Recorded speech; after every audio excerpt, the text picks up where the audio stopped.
Edoui Plenel, une question non, à Hubert dans Hubert, son dos. c'est juste une demande pour le prochain point. Parce que comme on dit toujours le Front National, il faudrait nous faire aussi une synthèse sur, comme on a l'exemple de Grenoble, sur ce qu'il en est au niveau Parti communiste, Parti de gauche, c'est-à-dire cette autre force politique qui n'est pas défaite, si j'ai bien compris, ce soir.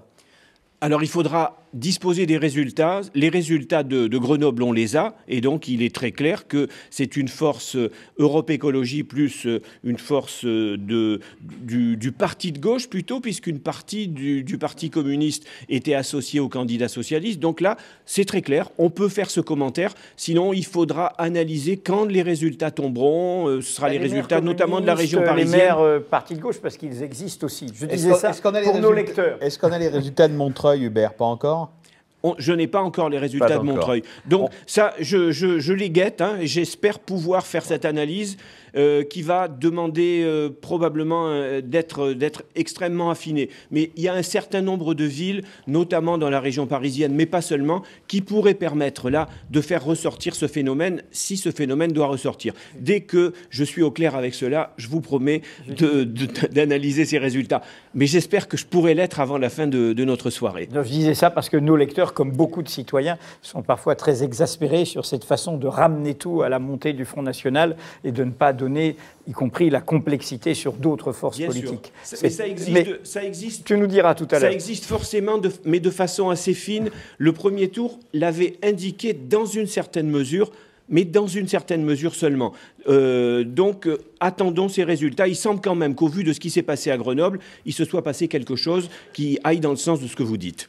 Merci beaucoup Hubert. On vous retrouve dans une vingtaine de minutes. Il sera 22h. Nouvelle table ronde sur le chantier de la démocratie. C'est-à-dire qu'on a un peu quand même l'impression de se retrouver devant un champ de ruines électoral. La défaite de la gauche est très forte, à part quelques villes sauvées comme Metz et Strasbourg, et une ville gagnée comme Avignon qui donc a été arrachée, elle, au Front National. Le reste du paysage est quand même assez désastreux. Donc là, dans cette première table ronde, nous allons parler un peu de morale politique, c'est-à-dire du cumul des mandats, des affaires de corruption, avec deux journalistes de Mediapart, Mathilde Mathieu d'abord, qui nous a rejoint, et puis Jeanne Lingard, et puis deux chercheurs, Marie-Hélène Baquet, bonjour, bonsoir plutôt, vous êtes sociologue et urbaniste, et vous êtes spécialiste des expériences de démocratie participative et des élections dans les quartiers populaires, c'est-à-dire tout ce qui peut revitaliser la démocratie, puisque nous ouvrons ce chantier. Et puis Pierre Lascoum, bonsoir. Vous êtes un spécialiste des politiques de lutte contre la corruption et des questions de probité publique. J'ai envie de vous poser une première question sur le premier tour, Mathilde peut-être. On a quand même vu, alors là pour le coup c'était plutôt des notables UMP, pour dire les choses telles qu'elles sont, des gens, que ça soit Balkany, réélus au premier tour, mais littéralement dans un fauteuil. C'est-à-dire comme si toutes les affaires qu'ils avaient après eux, qui traînaient dans leur sillage, leur passaient dessus à chaque échéance électorale, et en tout cas à celle-ci, comme vraiment l'eau sur les plumes d'un canard. Ah oui, ça peut paraître étonnant, mais Patrick Balkany, puisque tu prends cet exemple, a été réélu à environ 52% dès le premier tour à Levallois. C'est un UMP. Mais c'est vrai aussi d'André Santini, un centriste qui a été réélu à Issy-les-Moulineaux, qui avait été condamné, qui est en appel, je crois. C'est vrai aussi de Jean-Pierre Chostec à Châtillon, c'est toujours dans les Hauts-de-Seine, c'est toujours un UMP. Il se trouve qu'il a été condamné l'année dernière pour favoritisme et prise illégale d'intérêt, je crois, qu'il a fait appel. Et donc il a été réélu, lui aussi dans un fauteuil la semaine dernière. Et ce soir, a priori, Jean-Pierre Bechter, le bras droit de Serge Dassault, est réélu à Corbeil-Essonnes dans un fauteuil, là encore, malgré les enquêtes. Alors qu'il est mis en examen, évidemment, dans l'affaire dont Mediapart a beaucoup parlé, d'achat de vote à Corbeil. Voilà, donc c'est la question qu'on voulait se poser ce soir, c'est cette question du paradoxe apparent entre des Français, enfin de plus en plus de Français qui jugent leur classe politique corrompue, d'après les sondages, et dans le même temps, des candidats alors, condamnés ou mis en examen, ou disons en délicatesse avec la justice, qui viennent d'être élus ou réélus. Pierre Lascoum, comment vous expliquez ce paradoxe apparent ? Alors, paradoxe apparent, on peut même dire que c'est une sorte de contradiction dans la démocratie, puisque depuis, on peut dire, le milieu des années 80, ça vaut ce que valent les sondages, mais enfin, dans la mesure où c'est à peu près les mêmes questions qui sont posées dans des conditions très très différentes, ce que l'on constate, c'est que la proportion de personnes enquêtées qui déclarent que ils estiment que les responsables politiques sont plutôt corrompus ne cesse de croître. Dans les moments disons, de crise qu'on a pu connaître au moment de l'affaire Bettencourt, de l'affaire Cahuzac, etc., les chiffres atteignent des sommets, enfin des pics de l'ordre de entre 65 et 70% des personnes enquêtées qui déclarent des choses comme ça. Donc il y a cette tendance-là, mais on peut considérer que c'est une tendance assez abstraite, c'est une sorte de jugement moral, intuitif, immédiat, etc. Mais dès que les personnes sont confrontées sur un terrain particulier, dans un contexte particulier, à des personnes ou des responsables qui ont été mis en cause d'une façon ou d'une autre, condamnés plus ou moins nettement, etc., les rapports sont très différents. Ce que je voudrais simplement rappeler, puisque ici c'est un lieu où on peut faire ça, c'est que ce n'est pas une nouveauté, que c'est Philippe Séguin qui, en 2002, avait formulé cette expression qui depuis est régulièrement reprise de concert de casserole à la suite de ces élections 2002, qui avait justement, dans le sens de ce que vous disiez tout à l'heure, vu le retour en politique de deux personnes qui avaient été condamnées, qui avaient exécuté leur peine, où ils n'avaient pas exercé de mandat électoral, qui étaient revenus, qui étaient donc Balkany à Levallois et Jacques Mélic à Béthune, les deux ayant été... un socialiste, un UMP. Un UMP, voilà. Les deux ayant été un allemand. Alors, ce phénomène-là, voilà, se répète très, très régulièrement. Il faut rappeler aussi que, par exemple, en 2008, autant Mélic avait été éliminé, mais Balkany, c'était la même situation. Il avait été déjà réélu. Comment vous expliquez que la probité ne soit pas un critère, ou en tout cas le critère essentiel pour les électeurs? Voilà, alors donc je vais essayer en 2 minutes de dire... Non, vous avez plus ici à Mediapart, mais ici, oui, parce que c'est une énigme pour nous. Oui, c'est une énigme. Alors on peut dire il y a d'abord un certain nombre d'explications, de modèles qui ont été testés dans le temps et qui sont aujourd'hui moins pris en considération. Les premiers modèles, disons, au début du XXe siècle, c'était l'idée que un grand nombre d'électeurs se déterminaient par rapport à la cohérence de leur communauté, par rapport aux alliances, aux allégeances de leur communauté. Et donc, à la limite, ça pouvait aller jusqu'à l'idée, disons, d'un vote intéressé, voire d'un vote qui était corrompu pour obtenir un certain nombre de gratifications. Dans un deuxième temps, les moyens d'information ayant changé, on a considéré que finalement, c'était les électeurs qui étaient le moins informés sur ce qui se passait, qui au fond continuaient à voter pour des personnes, alors que d'autres plus éclairés, plus rationnels, entre guillemets, il faut prendre ce terme avec beaucoup de précaution, finalement avaient donc un vote qui était davantage basé sur la façon d'exercer des fonctions, sur la responsabilité. Aujourd'hui, ce que l'on dirait, c'est que ce qui est souvent en cause, c'est la question de la compétence des citoyens, c'est-à-dire finalement par rapport à toutes les informations dont ils disposent, par rapport à tous les enjeux personnels qu'ils peuvent avoir, eux, leur famille, mais là aussi les enjeux, on le voit sur une élection municipale, les enjeux sur le territoire. Finalement, comment est-ce que les électeurs mettent en balance tous ces éléments? Alors, je pense que c'est aujourd'hui les interprétations qui me semblent les moins insatisfaisantes consistent à mettre en évidence que dans ces jeux de balance, un des facteurs dont on parle relativement peu, c'est le facteur idéologique. On n'est pas dans le monde de la morale, on est dans le monde de l'adhésion à un certain nombre d'idées. C'est-à-dire que, il y a beaucoup d'études faites aux États-Unis, mais on peut le dire par exemple aujourd'hui par rapport au Front National, dans la mesure où Pierre Laskoun adhère à un certain nombre de mesures ou d'analyses faites par le Front National, il va minorer le fait que tel élu ou tel candidat du Front National a été mis en cause pour telle affaire ou même a été condamné, parce que finalement, entre les deux facteurs, l'adhésion idéologique l'emporte amplement sur la demande de probité. Oui, ça c'est certainement, de mon point de vue, un élément très important. Le deuxième, puisque Mediapart accorde toujours une attention très éclairée à la situation de Levallois, qui est une sorte de petit laboratoire de la démocratie française, on peut dire aussi que dans le deuxième grand facteur, c'est le pragmatisme, où on juge les élus sur leurs résultats. C'est-à-dire, au fond, peu importe les moyens, on entend des Levalloisiens qui disent j'adhère à ce qu'ils font, à ce qu'ils réalisent, je n'aime pas les moyens et je n'aime pas les personnes. Ce qui n'empêche que, on le voit bien, même des gens qui votent à gauche au plan national, à Levallois, soutiennent la municipalité pour ses actions et pour ses résultats. Et puis la troisième chose que l'on peut mettre en évidence, qui joue beaucoup, on peut dire c'est une vieille formule, l'esprit de clocher, c'est-à-dire que une relation personnalisée avec l'élu fait que ça va être un peu nous contre tous les autres, et en particulier ces maudits médias, ou aussi le parti au niveau national. Donc l'idée qu'il y a des complots contre notre élu à nous, même si je ne suis pas tout à fait d'accord avec tout ce qu'il fait, mais c'est quand même quelqu'un de chez moi. Je le connais, je le croise, je l'ai vu faire, etc. Et que donc du coup le soutien est beaucoup plus facile dans ces conditions-là. Il y a un paradoxe supplémentaire qui est mis en valeur par le travail de recherche de Pierre Lascou, mais qui nous interpelle, je trouve particulièrement nous, journalistes.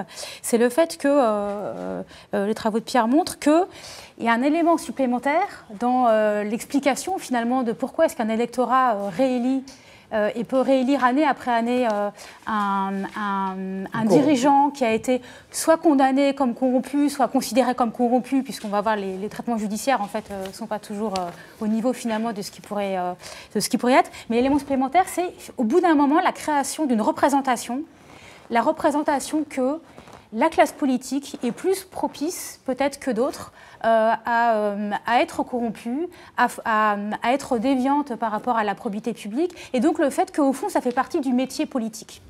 Et donc ça, c'est peut-être un élément sur lequel, Pierre, tu pourrais donner des éléments supplémentaires, parce que ça montre que c'est créer cette image forte, cette représentation que l'élu, finalement, quel que soit son bord politique, eh ben, on peut excuser des écarts vis-à-vis de la morale publique, dans la manière dont des gens se le représentent, on peut l'excuser parce qu'au fond, on considère que ça fait partie des risques de son métier, et que donc, d'une certaine manière, et c'est là où ça nous interpelle nous, beaucoup comme journalistes, plus on en parle quelque part, plus on véhicule, plus on alimente cette représentation, et plus quelque part on l'assoit. Et quelque part, on la justifie dans l'esprit de certains électeurs. Oui, je pense que ça rejoint ce que Céline Braconnier disait tout à l'heure sur cette sorte de défiance générale, c'est-à-dire au-delà que ce soit l'abstention, que ce soit le vote pour de tels protestataires. Globalement, ce que l'on peut observer sous différentes façons, je crois que nous nous rejoignons là-dessus, c'est deux choses. C'est d'une part une représentation, disons, de l'activité politique ou de la responsabilité politique qui est perçue comme de plus en plus décalé par rapport au réel, à la vie réelle, aux expériences directes que connaissent les personnes. Donc, cette sensation qu'on a affaire presque à une tribu ayant ses codes, agissant sur un mode que l'on ne comprend pas très bien, changeant d'alliance. On l'a vu par exemple, il y a des listes et puis au deuxième tour on fait des fusions. Alors comment ces gens qui se détestent tout d'un coup peuvent-ils faire... Voilà. Tout ça, c'est des règles très particulière. Et puis la deuxième chose, c'est le fait que la politique corrompt. C'est-à-dire que prendre des décisions, c'est extrêmement difficile. Il y a toujours des affrontements d'intérêts et que c'est une activité sous influence, même sous dépendance des intérêts.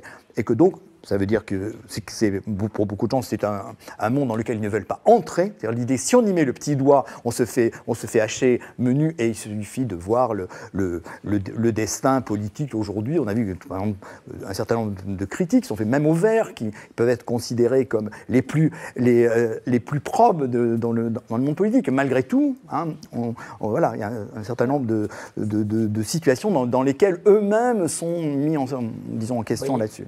ce que vous nous décrivez là, et on va passer peut-être à Marie-Hélène Baquet pour voir justement dans les quartiers populaires, parce que c'est désespérant. Ça veut dire que, d'une certaine manière, tout ce que vous décrivez là, c'est que nous, globalement, en tant que corps social, nous sommes complices d'une culture démocratique en lambeaux, d'une politique illisible. D'une culture de l'impunité. D'une culture de l'impunité et d'une politique illisible pour tous les jeunes qui aspirent à trouver du travail, à trouver une place dans cette société. C'est terrible, non ? Marie-Hélène.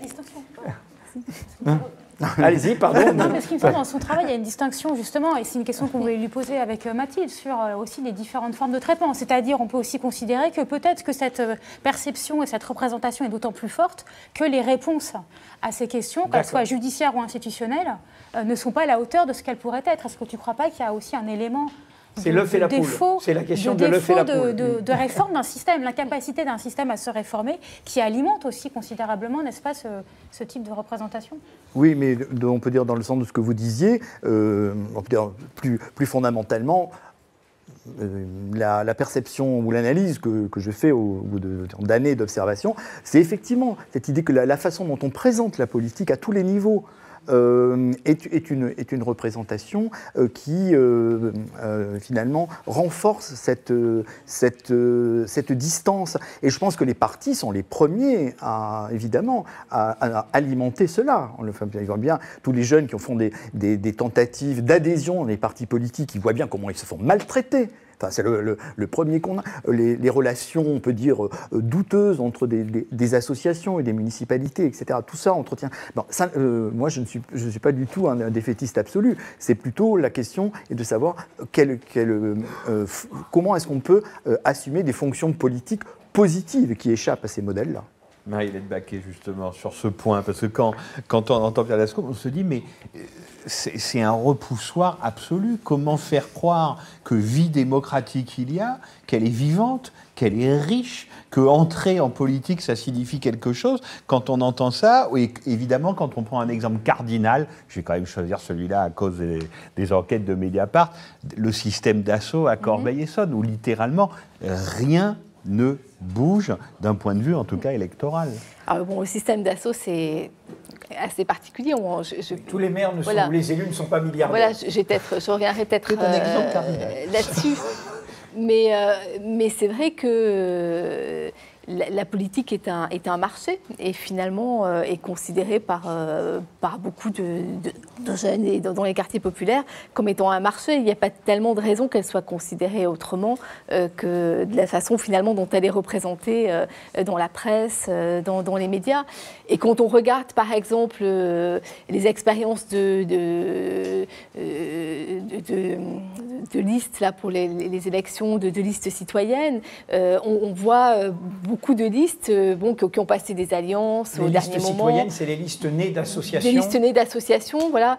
En particulier certaines qui, par exemple, se revendiquent du community organizing, en prenant l'exemple d'Obama et de la campagne d'Obama. On voit qu'un certain nombre d'entre elles, finalement, ont accepté d'être soutenues par l'UMP, par l'UDI, et qu'il y a eu des marchandages. Donc, oui, la politique est un marché et elle est considérée comme telle. Et finalement, ce qui revient quand même beaucoup, c'est on est dans un système clientéliste. Le monde associatif est complètement pris dans ce système clientéliste, ce qui est quand même la réalité dans beaucoup de quartiers populaires et pas seulement dans les quartiers populaires. Et on se débrouille avec ce monde tel qu'il est. Ce qui n'empêche pas qu'il peut y avoir à côté certaines listes, voilà, d'autres valeurs qui peuvent être portées, mais c'est quand même le contexte global. Alors, sur Dassault, on est dans un système un peu particulier où on a un grand industriel qui a été élu dans une ville.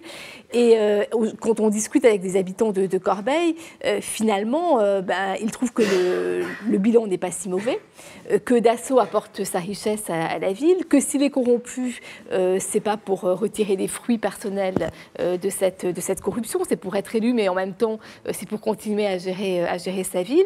Et le système se reproduit.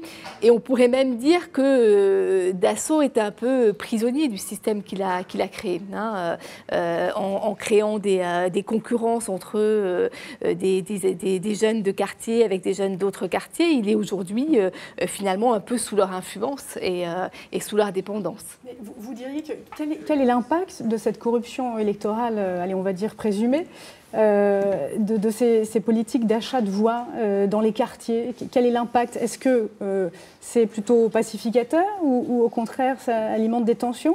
Non, ça alimente des tensions. Ça a notamment alimenté les grosses bagarres entre les bandes de deux grandes cités de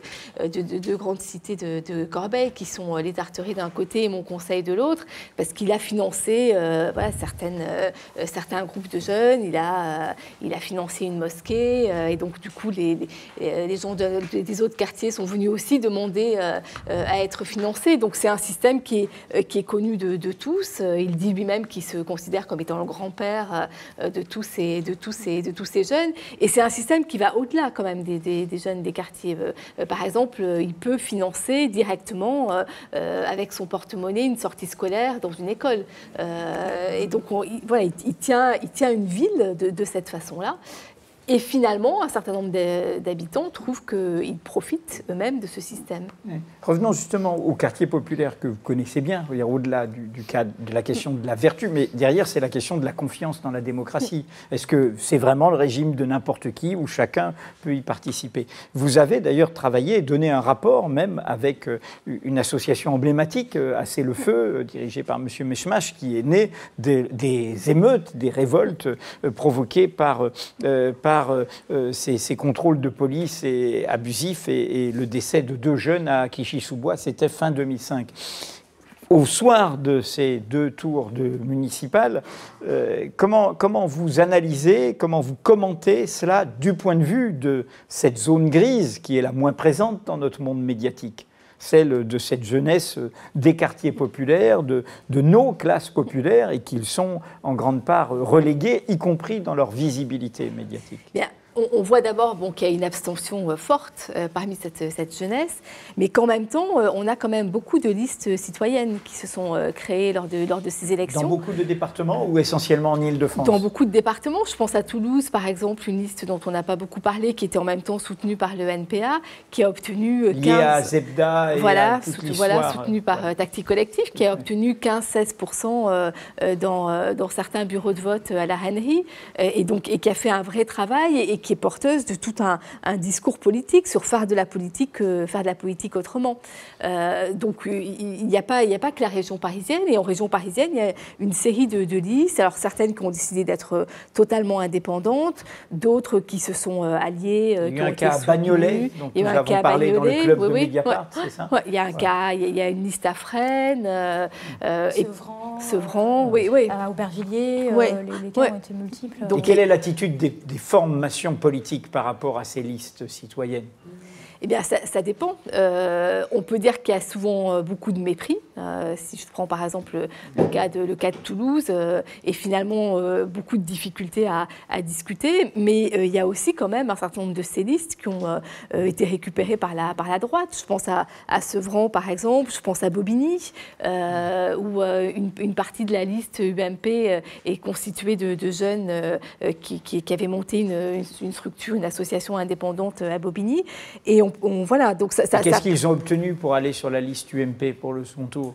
Ils ont obtenu des postes, j'imagine, et puis une représentation, parce que l'enjeu quand même, c'est d'être représenté. Il y avait, il y a 3 semaines à peu près, une réunion à Gennevilliers qui regroupait toute une série de ces listes, et c'était très intéressant parce que c'était à la fois des listes de droite, des listes de gauche et des listes sans étiquette. Et l'enjeu, c'était de dire comment est-ce que nous, jeunes issus de l'immigration, représentants, enfin nous situons dans la filiation de la marche pour l'égalité, comment est-ce que nous pouvons aujourd'hui jouer un rôle politique et que pouvons-nous apporter, et là avec un discours politique assez fort. Donc on ne peut pas dire qu'il y ait une seule direction qui soit prise par ces listes. Elles ont pris des affiliations très différentes. Certaines sont totalement autonomes, mais elles existent. Et de ce point de vue-là, il me semble que c'est un point plutôt... Elles créent le rapport de force, en clair, face à la classe politique existante. Et puis surtout, elle détonne à ce que vous dites par ailleurs, c'est-à-dire une certaine dépolitisation de la jeunesse, un certain découragement, le côté, voilà, on est des relégués, on est des invisibles et on le restera. On met toujours l'accent sur ce discours négatif et plus rarement, justement, sur ce type d'initiative, alors qu'à vous écouter, les deux coexistent constamment. Oui, les deux coexistent. Moi, je ne pense pas que les quartiers populaires soient des déserts politiques, pas du tout. Je pense qu'il y a une série d'initiatives qui sont très fortes, qui existent dans ces quartiers, et que les élections le montrent bien, parce qu'on voit bien, et ça fait des années que ces listes commencent à exister, à se structurer, mais on est face à des rendez-vous manqués avec la classe politique, avec la gauche, malheureusement, et aujourd'hui, une partie de ces listes font alliance avec la droite. Avec l'opposition. Voilà. Mais ce qui est intéressant quand même, c'est de voir que une partie des leaders qui sont à la tête de ces listes sont des jeunes formés, éduqués, qui ont des diplômes, qui ont des responsabilités, beaucoup qui ont des responsabilités dans le secteur privé et qui ont tout un discours sur la politique qui est finalement relativement assez entrepreneurial. On va vous retrouver pour une seconde partie de ce débat après quelques résultats d'Hubert. Jade, encore une question ? En deux mots, non, c'est un rebond à ce que vient de dire Marie-Hélène Baquet, parce qu'il y a une liste, un cas intéressant, je trouve, à Aubervilliers, une liste citoyenne 100% Aubert, qui a été étiquetée divers droite au premier tour. Alors, mais par le hasard de l'étiquetage des listes citoyennes, donc qui ont été mal représentées, je dirais, à l'électeur potentiel par un étiquetage préfectoral défectueux, et par ailleurs qui ont été considérées par la mairie d'Aubervilliers, qui est une mairie socialiste, comme étant une liste de jeunes, parce que dessus, il y avait des jeunes, mais il n'y avait pas que des jeunes d'ailleurs, et surtout, leurs propos n'étaient pas de porter une parole de jeunes. Ils ont été très meurtris d'entendre le maire d'Aubervilliers les qualifier de la liste de jeunes et se réjouir en disant on leur a donné envie à ces jeunes de faire de la politique. Et eux répondaient mais nous, de la politique, on en fait depuis des années, et donc vous nous infantilisez finalement en continuant à nous présenter comme ça. Et le vocabulaire de la diversité est aussi très insupportable. Mathilde, une dernière question. Une dernière question sur la corruption peut-être, parce que je ne voudrais pas laisser croire ce soir que tous les condamnés ont été réélus. Ce n'est pas le cas. Enfin une bonne nouvelle. Voilà. On peut prendre 3 exemples donc, de battus Mediapart ce soir. arrive à ces résultats parfois électoraux, en tout cas, je veux dire. Jacques Mélic, l'ancien socialiste, l'ancien ministre, etc., a été battu à Béthune. Il avait été condamné en 1997. Élie Brun, qui vient d'être condamné en janvier pour prise illégale d'intérêt, a été battu à Fréjus. Et d'Allongeville, la semaine dernière, a été battu à Hénin-Beaumont. Alors c'est intéressant quand même de noter que sur ces 3 cas-là, dans 2 cas, c'est le Front National qui remporte la ville. Donc je voulais vous poser la question, Pierre Lascoum, de l'effet des affaires, l'effet électoral. Est-ce que, on s'est interrogé là-dessus cette semaine dans Mediapart, est-ce que le Front National tire parti plus que d'autres de ces affaires ? Alors pour cette élection, je pense que non, directement. Pour la bonne raison que quand aux élections précédentes, le Front National, qui depuis toujours, comme l'extrême droite, faisait du tous pourri, un de ses slogans favoris, a été pris en contradiction avec ses propres énoncés, que ce soit à Orange, que ce soit à Toulon, etc. Donc je pense que parmi les reconversions ou les amaudiments que Marine Le Pen a introduits, moi ce qui m'a frappé durant, disons, ces derniers mois, pourtant la matière ne manquait pas. Je trouve qu'elle a, ne serait-ce qu'à propos de Cahuzac, je trouve qu'elle s'est relativement peu emparée de ce thème. Et dans la thématique des élections municipales, et ça a été assez peu mis en évidence pour la bonne raison que, évidemment, il y avait des contre-exemples liés au Front National. Donc, pour l'instant, ce n'est pas le cas. Alors maintenant, on peut considérer, quand on a dit que le fait que le Front National allait prendre la responsabilité d'un certain nombre de villes, ça va être la mise à l'épreuve de jusqu'à quel point seront-ils cohérents avec ce discours d'exigence légaliste et morale. Pierre Lascoum et Marie-Hélène Baquet restent avec nous. Il est 22h05. Hubert, si on se résume, la gauche perd partout, sauf à Paris et à Lyon, mais ça c'était à peu près prévu, sauf Metz et Strasbourg, gagne Avignon et perd partout ailleurs. Oui, perd partout ailleurs. Alors, j'ai essayé, comme Edouil souhaitait, il avait raison, parce que là, on avance dans la soirée, essayons d'entrer un petit peu plus avant dans les résultats, de voir si on pouvait dire quelque chose de global de la tenue de la gauche du PS, on va dire. Hein. Pardon. Alors, on peut dire 2 choses. Il y a 2 caractéristiques. Hein. La première, ça, il semble que ce soit sur l'ensemble de la France, en tout cas majoritairement dans de nombreuses villes, une hésitation, pour ne pas dire davantage, de ces voix, de ces électeurs de la gauche à se reporter sur le Parti socialiste. Ce soir, si les résultats du Parti socialiste sont vraiment mauvais, voire très mauvais, c'est parce que le Parti socialiste n'a pas pu rassembler l'ensemble de la gauche. Le deuxième constat, c'est que par endroits, il y a effectivement une meilleure résistance. Le Parti socialiste s'est effrité, voire effondré. Il semble que, globalement, la gauche du Parti socialiste tienne mieux. Mais on ne peut pas en faire une généralité. Un exemple de cette bonne résistance est à Stein. Ça s'est passé donc aujourd'hui. C'est une victoire communiste face à l'UMP et à l'UDI. On a parlé de Grenoble tout à l'heure, puisque c'est l'écologiste Éric Piolle, mais associé au parti de gauche et à une mouvance société civile, mais clairement située à gauche, qui l'a emporté sur le candidat officiel du Parti socialiste. En revanche, à Saint-Denis, vous voyez, c'est plus balancé. Hein. Il ne s'agit encore que d'estimation, mais entre Didier Paillard, le communiste, et Mathieu Hanotin, le socialiste, a priori, Didier Paillard serait devant, mais à peine. Or, au vu des résultats du premier tour, Didier Paillard aurait dû être nettement devant. Donc, il semble que Mathieu Hanotin ait reçu des renforts. L'analyse nous dira d'où viennent ces renforts. Également, analyse nuancée à Montreuil.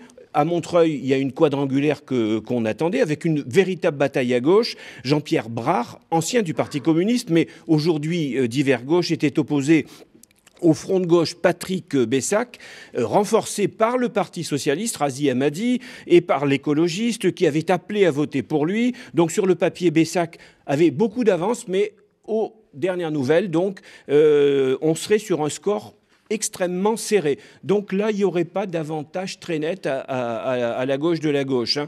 Puis vous parliez, on parlait tout à l'heure là, de Corbeil-Essonnes.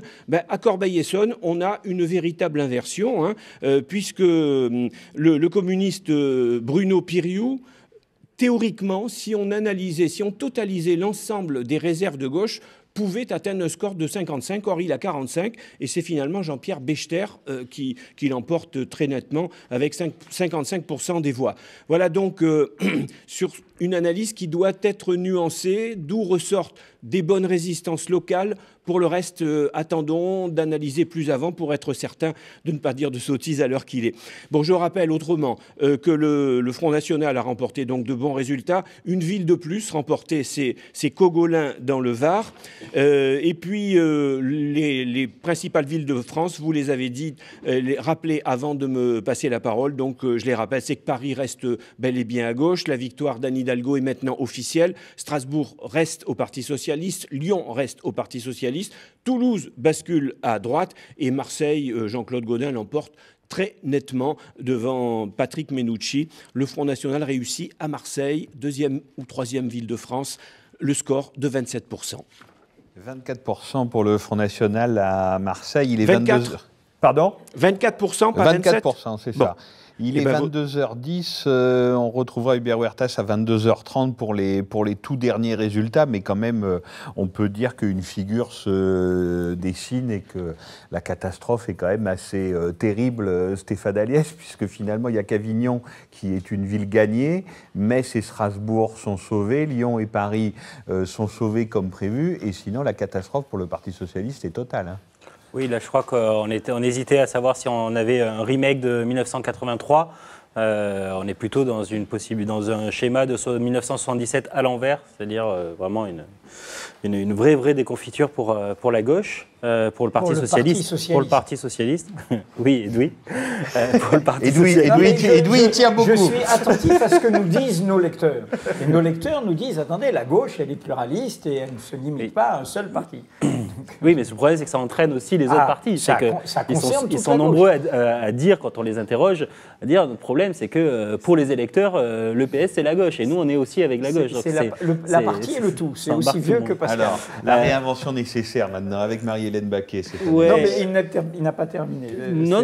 Si, il avait terminé, lui. Face à une déroute, une fois qu'on a dit que c'était une déroute, on attend d'avoir plus de chiffres pour l'analyser. Là, on est encore trop à chaud. Par contre, ce qu'on voit, et je me réjouis d'avoir Marie-Hélène Baquet à côté de nous et parmi nous ce soir, c'est combien les quartiers populaires, depuis l'élection d'Hollande, où ils s'étaient mobilisés fortement, ou avec des scores très très forts pour Jean-Luc Mélenchon et François Hollande, puis pour François Hollande très massivement. En 2012 En 2012, ce qui avait déjà aussi été le cas en 2007 au profit de Ségolène Royal. Ceux-là, par contre, on retrouve dans les mêmes quartiers dits populaires, ou les banlieues, pour parler plus clair peut-être, non seulement ne votent plus à gauche, ne votent plus tout court. Vous avez été l'auteur avec Mohamed Mechmash, président fondateur de l'association Assez le Feu de Clichy-sous-Bois, d'un rapport commandé par le ministre de la Ville, François Lamy, pour apporter des solutions un petit peu pour retrouver un élan citoyen dans ces quartiers populaires et c'est un terme anglais, pour un petit peu mettre un peu d'empowerment dans les logiques et les dynamiques citoyennes et associatives dans les quartiers populaires. Est-ce qu'au regard de la lourde désaffection de ces zones-là, vous pensez qu'il serait plus qu'urgent de mettre en branle un petit peu les propositions que vous mettiez en avant, type un fonds d'interpellation financé par le financement des partis politiques ou la réserve parlementaire, afin de ne plus être dans le lien direct avec les mairies socialistes pour la plupart. Comment vous regardez un petit peu ce rapport qui, pour l'instant, est rangé dans un tiroir, les résultats, la défection des voix des quartiers populaires? Oui, je pense qu'il est effectivement plus qu'urgent de redévelopper des formes de démocratie dans ces quartiers et de refaire de la politique. Mais je rappellerai déjà qu'il y a une promesse qui avait été faite par le candidat Hollande, qui était le droit de vote pour les populations étrangères aux élections locales, qu'elle n'a toujours pas. Voilà, ça fait 30 ans que cette promesse a été faite, elle n'a toujours pas, elle n'a toujours pas été tenue, et je pense que ça joue fortement aussi dans les résultats. De même qu'une autre promesse qui avait été faite, qui était celle du récépissé pour le contrôle au faciès, ce sont des promesses qui ne coûtent rien économiquement et qui n'ont pas été faites et qui contribuent quand même à ce découragement, notamment dans la jeunesse.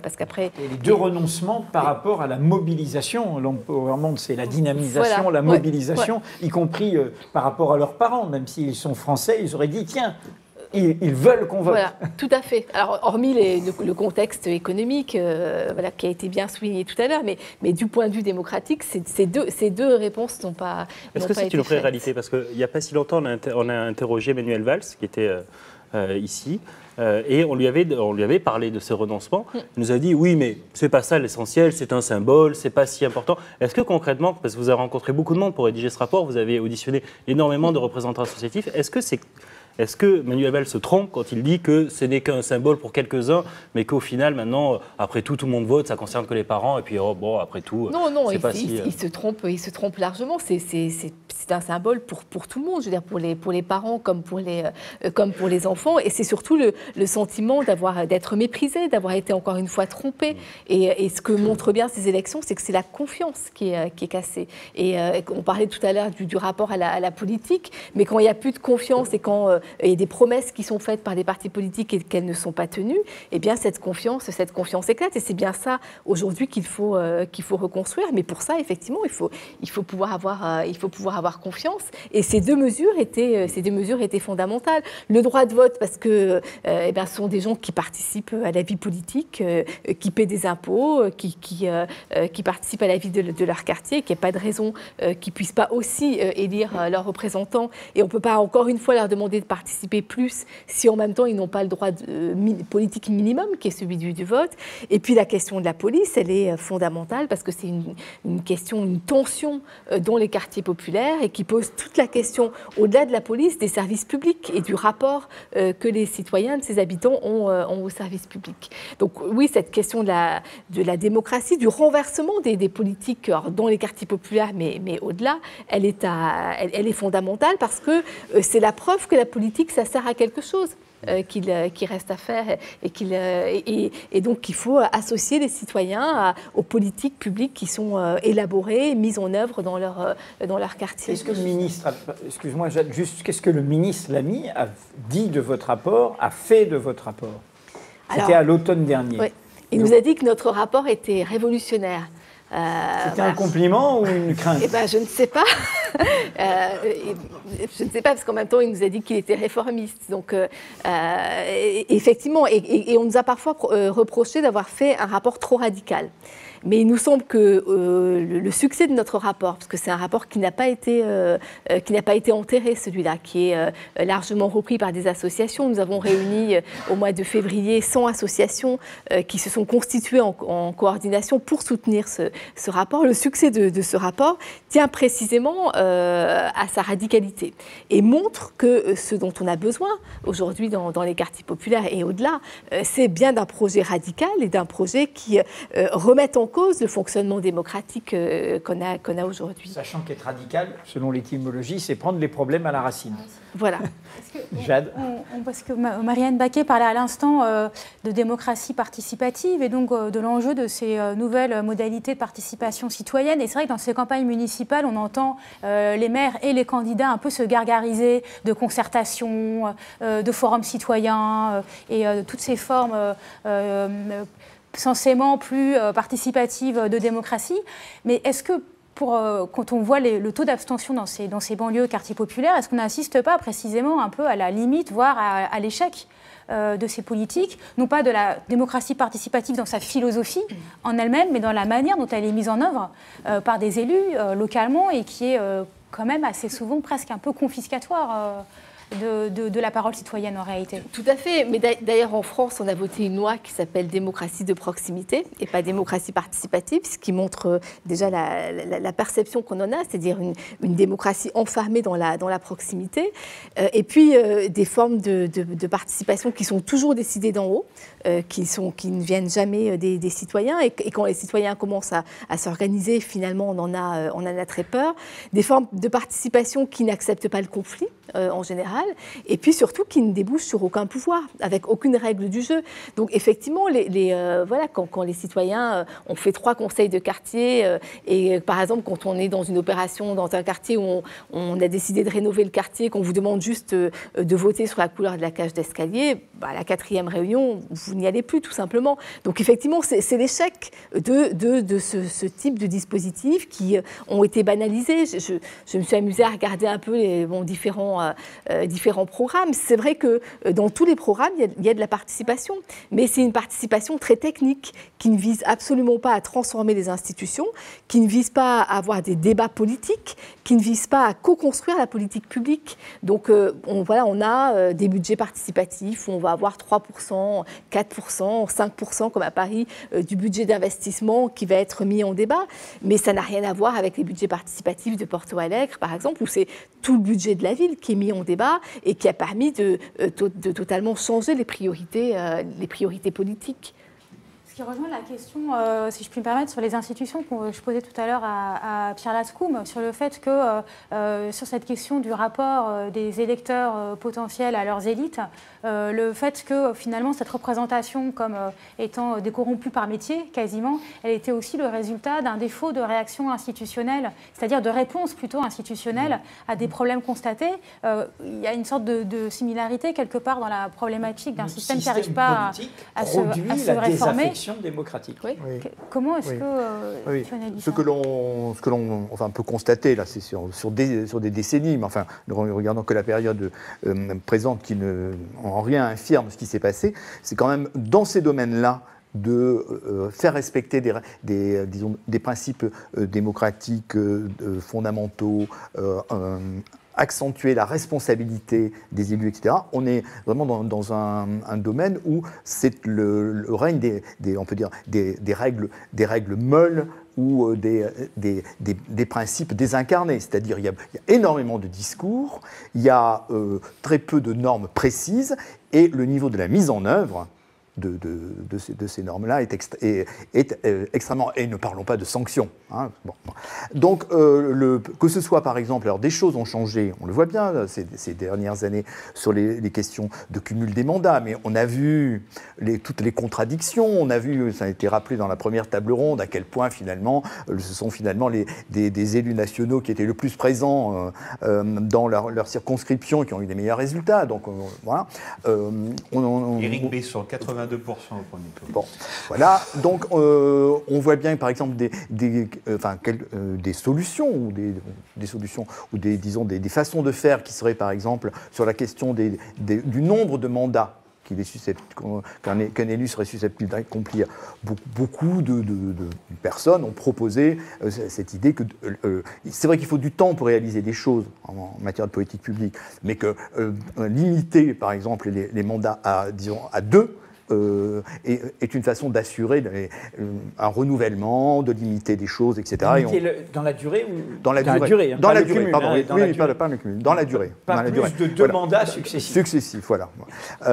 Donc, toutes ces choses suscitent toujours des réactions extrêmement négatives des professionnels de la politique. Et pour moi, donc, le signe, on peut dire, alors dans ce sens-là, parce que si on a le droit d'avoir on peut dire du chagrin démocratique, après disons, la montée en scandale qu'il y a eu autour de l'affaire Cahuzac, le gouvernement finalement a adopté ce qu'on appelle typiquement des lois de panique. 2 ont été adoptées qui en elles-mêmes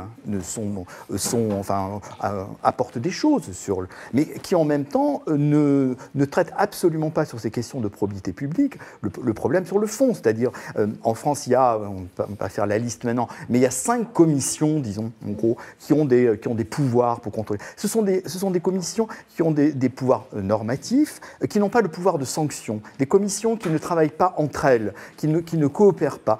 Tout ça n'a absolument pas été mis à plat, alors que c'était typiquement une occasion où finalement il y avait une sorte presque d'impératif pour les politiques d'adopter un certain nombre de choses. Tout ça a été fait en catastrophe, avec un minimum de consultation, etc. Donc c'est vrai que ça va dans le sens de, même quand il y a une situation, disons, critique aussi grave que l'affaire Cahuzac, on ne prend pas le temps de poser les problèmes et de se donner les moyens. Moi, je ne suis pas pour une répression pénale tous azimuts, mais de se donner les moyens de faire des rappels à la loi, de rendre public toute une série de transgressions et de trouver des moyens de faire respecter un certain nombre de choses. D'ailleurs, la pire des choses étant, vu l'importance de la technocratie en France et de la haute fonction publique, une fois de plus, une commission dite de déontologie qui est censée donner un avis sur le pantouflage, sur le passage de le risque de prise illégale d'intérêt, voilà, etc. Tout ça est resté complètement de côté et les bonnes pratiques continuent. Dans votre travail, je connais, vous faites aussi un regard comparatiste. Est-ce qu'aucune démocratie n'est parfaite et la démocratie des purs serait une catastrophe, tout est faillible? La question, c'est la sanction, la pédagogie de la sanction. Est-ce que vous confirmez que la France, comparée à d'autres démocraties comparables, la Grande-Bretagne, l'Allemagne, etc., est un pays qui ne sanctionne pas? Oui, absolument, absolument. Ou alors, quand elle sanctionne, c'est sur le mode, on peut dire, le plus, on peut dire, caricatural du terme, c'est-à-dire on aime bien des boucs émissaires. C'est-à-dire, de temps en temps,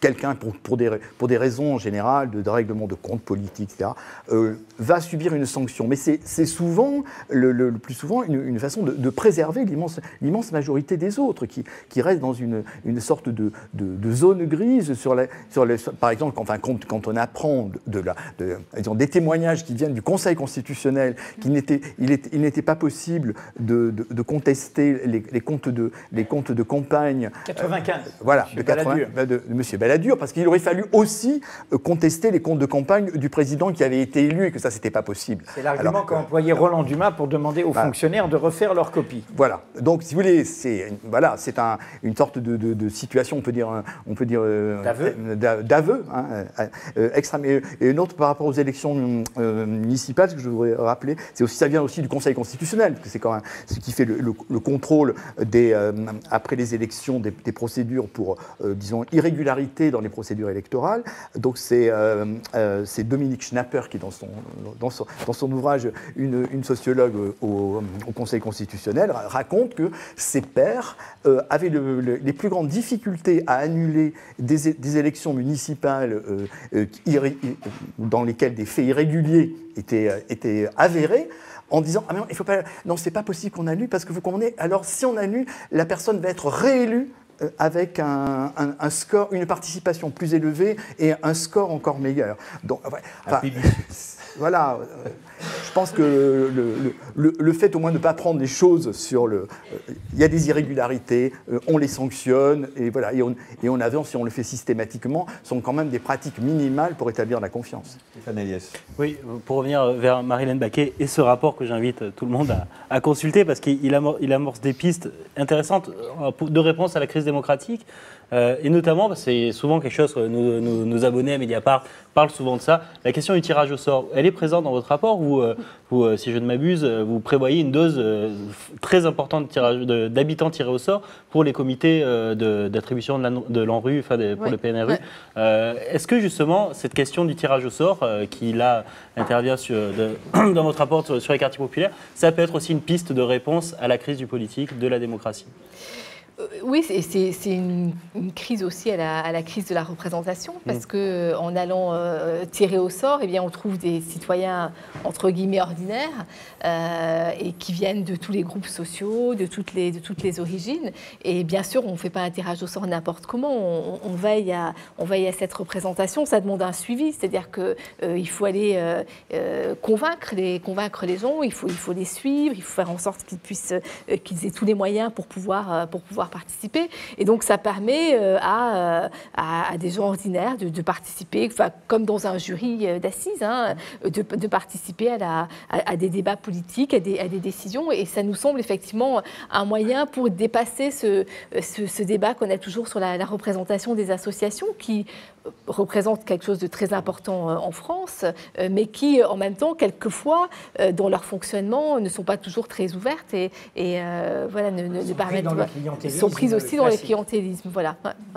Donc, le tirage au sort est une solution parmi d'autres. Et nous ne préconisons pas un seul dispositif. On nous avait demandé un kit. Et on n'a pas voulu faire un kit parce que la démocratie ne peut pas être faite. Quels sont les autres qui seraient les plus efficaces selon vous? On propose par exemple des ateliers publics. On propose que dans toutes les instances de représentation, il y ait 50% de décision, il y ait 50% d'habitants qui soient aussi pour partie des représentants associatifs.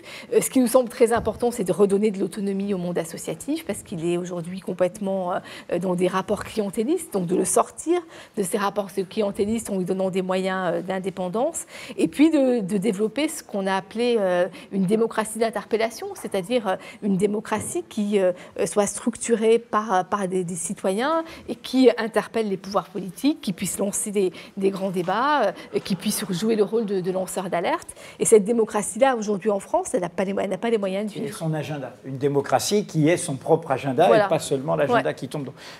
Une dernière question avant que Hubert nous refasse un point. Vous vous souvenez, Pierre Rosanvallon a fait ce livre qui s'appelait La contre-démocratie, pas au sens anti-démocratie, en disant, au fond, il y a une démocratie qui est dans sa bulle, là-haut, celle du système représentatif fatigué, et puis il y en a une autre. Et je pense à ce que vous disiez en disant, mais ce mépris, comme si la désaffection des quartiers populaires était qu'ils étaient hors de la politique. Non, c'est qu'ils ont un regard qui les amène. Et donc, est-ce que vous voyez, vous, dans votre travail de chercheur, cette idée qu'il y aurait, au fond, une démocratie là, qui attend, qui s'impatiente, qui se désespère parfois, parce que nous n'inventons pas la réponse collective? Oui, tout à fait, parce que pour que cette démocratie puisse exister, d'abord, il faut qu'elle ait des moyens, il faut qu'elle ait un projet, et que ce projet, aujourd'hui, a du mal à émerger. Il faut que se construisent des alliances autour de ce projet. Cette question des alliances est très importante. Voilà, et des alliances entre différentes forces, différents groupes, qui, aujourd'hui, dans le contexte actuel, sont plutôt mis en concurrence. Et donc, on assiste aussi à la montée de formes d'intégrisme, mais qui sont aussi le résultat de notre système politique. Ce n'est pas quelque chose qui nous vient de l'extérieur, c'est quelque chose qui est vraiment le résultat de la non-reconnaissance du fonctionnement, de la réalité de notre société française.